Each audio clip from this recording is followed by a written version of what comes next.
ये कहानी है कर्म चक्र की। एक बार की बात है, एक गुरुजी ने डिसाइड किया कि वो यात्रा के लिए जाएंगे। यात्रा में जाने से पहले गुरुजी मन ही मन सोच रहे थे कि अगर मैं यात्रा पे चला जाऊं तो गुरुकुल को कौन संभालेगा, यहाँ के कामकाज को कौन देखेगा। और इसी बात को लेकर जब गुरुजी ने अपने शिष्यों के साथ डिस्कस किया तो कुछ शिष्यों ने गुरुजी से कहा कि गुरुजी आप बेफिक्र होकर यात्रा पे जाइए, गुरुकुल का जो भी कामकाज है वो हम लोग संभाल लेंगे। ये बात सुनते गुरुजी बहुत ही खुश हो गए और गुरुजी ने अगले दिन यात्रा में जाने का निश्चय किया। गुरुजी के एक बड़ा ही प्यारा सा शिष्य था। वो शिष्य गुरुजी के साथ यात्रा में जाने के लिए बार बार जिद कर रहा था। तो गुरुजी ने अपने शिष्य से कहा कि तुम्हें अभी यात्रा करने की समय नहीं है, तुम अपने पढ़ाई लिखाई पे ध्यान दो। पर वो शिष्य था जो बार बार गुरुजी के साथ यात्रा में जाने की जिद कर रहा था। तो गुरुजी ने कहा कि ठीक है, तुम मेरे साथ यात्रा पे जा सकते हो। गुरुजी की बात सुन के वो शिष्य बहुत ही खुश हो गया और अगली सुबह गुरुजी और वो शिष्य यात्रा के लिए निकल गए। गुरुजी का एक स्वभाव था, वो हमेशा शांत रहते थे, एकांत में रहते थे, किसी से बातें नहीं करते थे। लेकिन उनकी अपेक्षा उनके शिष्य को हमेशा दूसरों के काम पे टांग अड़ाने की आदत थी। कोई अगर कुछ गलत कर रहा है तो वो शिष्य उसे टोका करता था, उससे झगड़ा भी कर देता था। और इसी तरह गुरुजी और उसके शिष्य धीरे धीरे यात्रा में आगे बढ़ते गए। जब शाम हो जाती थी, रात ढल जाती थी, तो दोनों वहीं अपना डेरा बसेरा बसा के रात गुजारा करते थे। और जब इस यात्रा की 2-3 दिन पूरी हो गई तो गुरुजी और उनका शिष्य एक जगह डेरा बसेरा करके रात गुजार रहे थे। और अगली सुबह उठ के जब गुरुजी और उनका शिष्य नदी में स्नान करने के लिए गए तो उन लोगों ने देखा कि एक मछुआरा नदी में मछलियां पकड़ रहा था। उस नज़ारे को देख के गुरुजी ने कुछ नहीं कहा, वो सीधे नदी में स्नान करने के लिए चले गए। लेकिन वो दृश्य गुरुजी के शिष्य से देखा नहीं गया और वो मछुआरे के पास गया और मछुआरे से कहने लगा कि तुम ये क्या कर रहे हो, तुम ताकतवर हो, इसका मतलब ये नहीं कि तुम छोटे छोटे जीव जंतु को मारोगे, उसे अपना भोजन बनाओगे, ये महापाप है, ये सब छोड़ दो।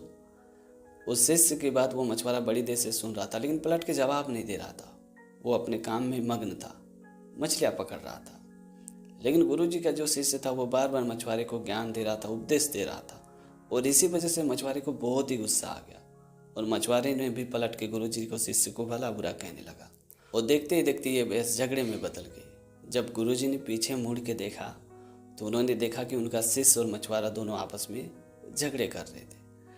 तभी गुरुजी आए और अपने शिष्य का हाथ पकड़ के वहाँ से खींचते हुए ले गए और कहने लगे कि तुम ये क्या कर रहे हो, बिना वजह का सबसे झगड़ा कर रहे हो। तभी शिष्य ने अपने गुरुजी से कहा कि गुरुजी आपने देखा नहीं, वो मछुआरा छोटी मछलियों को मार रहा था, ये तो महापाप है। यहाँ के पुलिस प्रशासन भी कुछ नहीं करती, इसका मतलब ये तो नहीं कि हम भी कुछ नहीं बोले, हमें रोकना चाहिए, वो पाप कर रहा है। तभी गुरुजी ने अपने शिष्य से कहा कि ये सब देखना हमारा काम नहीं है, ये जिसका काम है उन पर छोड़ दो। वो जो पाप कर रहा है, वो जो गलती कर रहा है, उसकी सज़ा उसे ज़रूर मिलेगी। उसके बाद गुरुजी ने अपने शिष्य का हाथ पकड़ा और वहाँ से खींचते हुए चले गए। और इस घटना को करीबन 2-3 साल बीत चुका था। उस संजोग बस वही शिष्य और वही गुरुजी उसी नदी के किनारे से होके गुजर रहे थे। तभी गुरुजी के शिष्य ने देखा कि एक जिंदा सांप को कई सारी चींटियां काट रही थी, उसे नोच रही थी। वो सांप दर्द के मारे तड़प रहा था। उस दृश्य को देख के उस शिष्य को बड़ा ही दया आई और वो दौड़ा दौड़ा उस सांप की ओर बढ़ने लगा।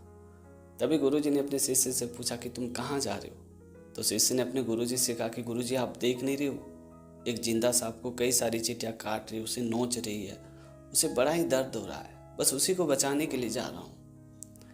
ये बात सुनते गुरुजी ने अपने शिष्य से कहा कि क्या तुम्हें याद है, ऐसे 2-3 साल पहले हम लोग यहाँ आए थे। उस वक्त एक मछुआरा मछलियाँ पकड़ रहा था और जितने सारे मछलियाँ उसके जाल में फंस के मर गई थी वो सब अब चींटियाँ बन गई है और वो मछुआरा सांप बन गया है। उस मछुआरे ने जो पिछले जन्म में पाप किया था, उस पाप की सज़ा उसे इस जन्म में मिल रही है, सांप के रूप में। जिस तरह वो मछुआरा मछलियों को तड़पा तड़पा के मार रहा था, वही मछलियाँ अब चींटी बन गई है और उन लोग भी उस मछुआरे को सांप के रूप में काट काट के तड़पा रहे हैं। यही तो है कर्म भोग।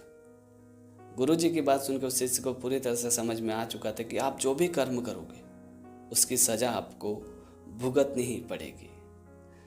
इसीलिए कहते हैं कि काया काया काल भरे, कर्म फल का बीज। समय समय पे फल मिले, मीटे ना कर्म फल का बीज। तो दोस्तों छोटी सी कहानी में ये सिखाती कि अच्छे कर्म करेंगे तो अच्छा होता चला जाएगा और बुरे कर्म करेंगे तो बुरा होता चला जाएगा।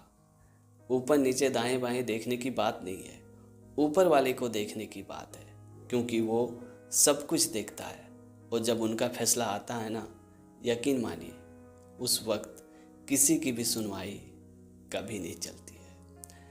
तो दोस्तों आज की कहानी आपको कैसी लगी कमेंट करके ज़रूर बताना। और अगर आपने हमारे चैनल को अभी तक सब्सक्राइब नहीं किया तो प्लीज़ यार चैनल को सब्सक्राइब कर देना, क्योंकि इस तरह का कंटेंट मैं हमेशा अपने चैनल पे लाते रहता हूँ।